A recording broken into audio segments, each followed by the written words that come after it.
Hello everyone. इस video में हम सी प्लस प्लस के रोल को जानेंगे कि नोड जेएस में सी प्लस प्लस का आखिर क्या रोल है।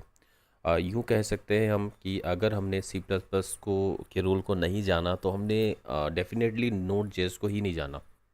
ये बहुत ही इंपॉर्टेंट है और क्योंकि ये जो वीडियो है इसके बाद में और भी वीडियोस हम अपलोड करेंगे, क्योंकि ये जानना हमारे लिए बहुत ज़रूरी है कि सी प्लस प्लस आखिर क्या है। क्योंकि हमें नोड जेएस का आर्किटेक्चर समझना है, क्योंकि नोड जेएस कैसे वर्क करता है, उसका फाउंडेशन नोड जेएस की कैसे रखी गई थी, ये जानना हमारे लिए बहुत ज़रूरी है अगर हम एक अच्छा नोड जेएस डेवलपर बनना चाहते हैं।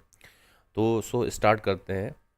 Plus plus plays a critical role in foundation of Node JS. तो जैसा कि हम लोग बात कर चुके हैं कि नोड जेएस ने बहुत ही क्रिटिकल रोल निभाया है सी नोड जेएस की फाउंडेशन में। although it may not be directly visible to most Node.js developer who primarily work with JavaScript।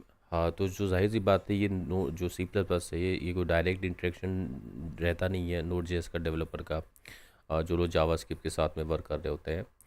Understanding the role of C++ in Node.js architecture can provide insight into its underlying mechanism and capabilities। तो Node.js का architecture जो है हमें उसमें सी plus plus के role को जानना ये हमारे लिए ज़रूरी है, क्योंकि अगर हमने ये जान लिया तो हम ये समझिए उसके अंडरलाइन जो उसका मैकेनिज्म है वो हमें पता चल गया कि वो कितना कैपेबल है, क्या चीज़ें हम कर सकते हैं, क्या चीज़ नहीं कर सकते हैं, ये हमें पता चल जाएगा। अगर हमने सी प्लस प्लस में देखते हैं कि क्या क्या क्या चीज़ें हैं सी प्लस प्लस के ज़रिए से हमें जो समझनी है। और सबसे पहले हमें नेटिव एड्स ऑन का समझना ज़रूरी है कि नेटिव शब्द का यूज़ हुआ है। तो नेटिव यहाँ पे अगर नोड जेएस में नेटिव शब्द का यूज़ होने का मतलब है यहाँ पे सी प्लस प्लस की बात हो रही है, क्योंकि नोड जेएस की जो नेटिव अगर हम लैंग्वेज की बात कीजिए तो वो सी प्लस प्लस है। तो ये नेटिव एड्स ऑन का मतलब क्या है कि अगर मिसाल के तौर पे हमने नोड जेएस में जैसे हम रैन गेल ने क्या किया था, रैन गेल ने जो नेटिव सी प्लस प्लस की चीज़ें हैं उनको V8 इंजन के साथ में मिलाया था। तो वो एक जाहिर सी बात है, उन्होंने चीज़ें मिलाई उसके अपने अकॉर्डिंग और उसको फिर नोड जेएस को उन्होंने तैयार किया। तो अभी भी नोड जेएस फाउंडेशन इसी चीज़ पे वर्जन्स हमें प्रोवाइड कर रही हैं। लेकिन हम मान लीजिए कोई चीज़ हमारे पास नहीं है, लेकिन अगर वो सी प्लस प्लस की लाइब्रेरी में वो चीज़ अवेलेबल है तो हम उसको नेटिव एड्स ऑन कर सकते हैं, यानी उन मॉड्यूल्स को हम एड्स ऑन कर सकते हैं अपने नोड जेएस में। तो ये फैसिलिटी है जिसके ज़रिए से हम नोड जेएस को अपना वो फंक्शंस प्रोवाइड कर सकते हैं। क्योंकि अगर C plus plus library available है ऑलरेडी तो क्योंकि हम अपने आप से तो उसको डेवलप नहीं कर सकते। सी प्लस प्लस में अगर वो चीज़ें फीचर्स अवेलेबल है तो हमको अपने नोड जेएस में भी उसको इंटीग्रेट कर सकते हैं। और दूसरा देखिए अब यहाँ पे है V8 इंजन। तो V8 इंजन का देखिए बहुत ही इंपॉर्टेंट रोल है। V8 इंजन हम पढ़ चुके हैं पहले से कि V8 इंजन जो है हमारे जावास्क्रिप्ट कोड को रन कराता है, यानी ये एनवायरनमेंट प्रोवाइड करता है हमें V8 इंजन जावास्क्रिप्ट को रन करने के लिए।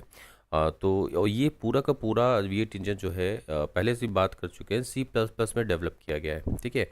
और इसमें हर चीज़ वो जो रिक्वायर्ड होनी चाहिए एक लैंग्वेज को रन करने के लिए, तो यहाँ पे तो लैंग्वेज जावास्क्रिप्ट हुई, तो ये सारी की सारी रिक्वायर्ड चीज़ें प्रोवाइड करता है। यानी इस इंजन में हमें स्टैक करने का सिस्टम और हीप मेमोरी, गार्बेज कलेक्शन और जावास्क्रिप्ट कोड को नेटिव कोड में कंपाइल करना, ये सब V8 इंजन में अवेलेबल है। और वो V8 इंजन भी सी प्लस प्लस में हमारा डेवलप किया गया है। तो ये भी हमारा एक सेकेंड बहुत ही इम्पोर्टेंट रोल रहा है सी प्लस प्लस का हमें नोड जेएस।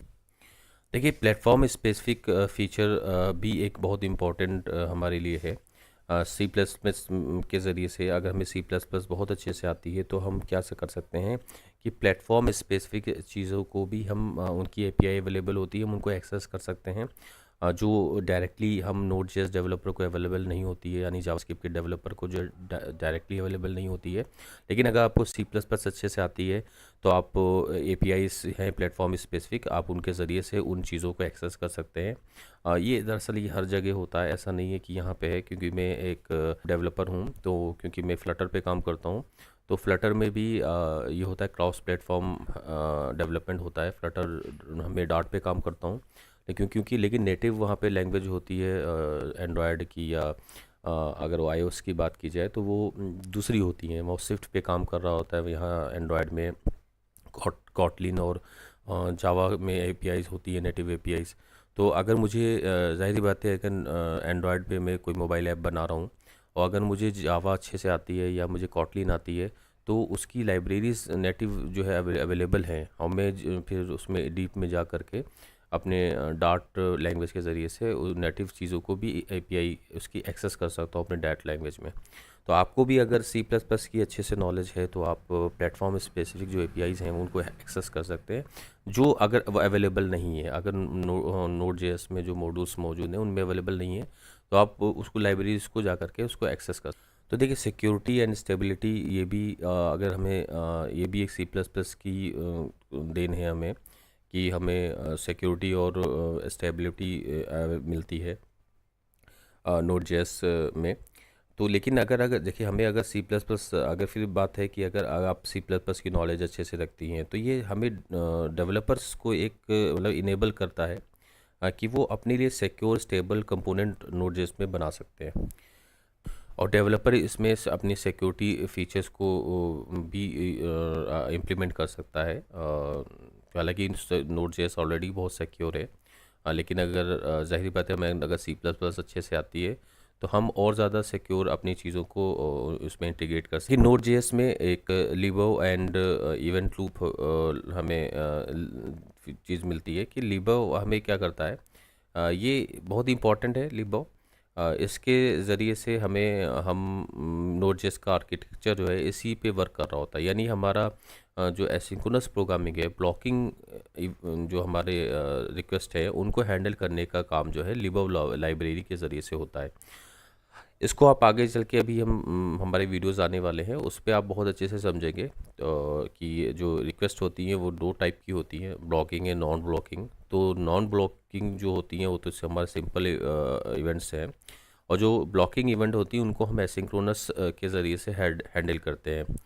तो ये लिबव लाइब्रेरी है और इवेंट लूप है, तो ये हमें जाना ज़रूरी है कि ये भी सी प्लस प्लस में डेवलप की गई हैं। नोड जेएस जो है, देखिए, लिबव लाइब्रेरी ही को यूज़ कर रहा है इंटरनली कि हमें एसिंक्रोनस टास्क को मैनेज करने के लिए, और जो भी इनपुट आउटपुट ऑपरेशन है उनके लिए, नेटवर्किंग ऑपरेशंस हैं, बहुत कुछ है, वो लिबव लाइब्रेरी के ज़रिए से नोड जेएस अंदर इम्प्लीमेंट कर रहा है, हैंडल कर रहा है चीज़ों को।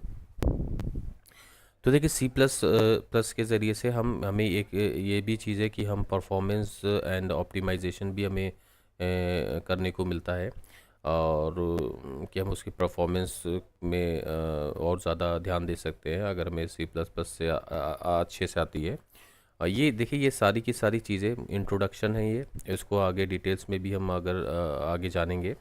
ये बहुत ही इंपॉर्टेंट है कि सी प्लस प्लस को हम रोल को अच्छे से समझ लिया हमने, ये क्या रोल है नोड जेएस के अंदर, और भी डिटेल्स हैं जो अभी नेक्स्ट वीडियोस में हम आएंगी।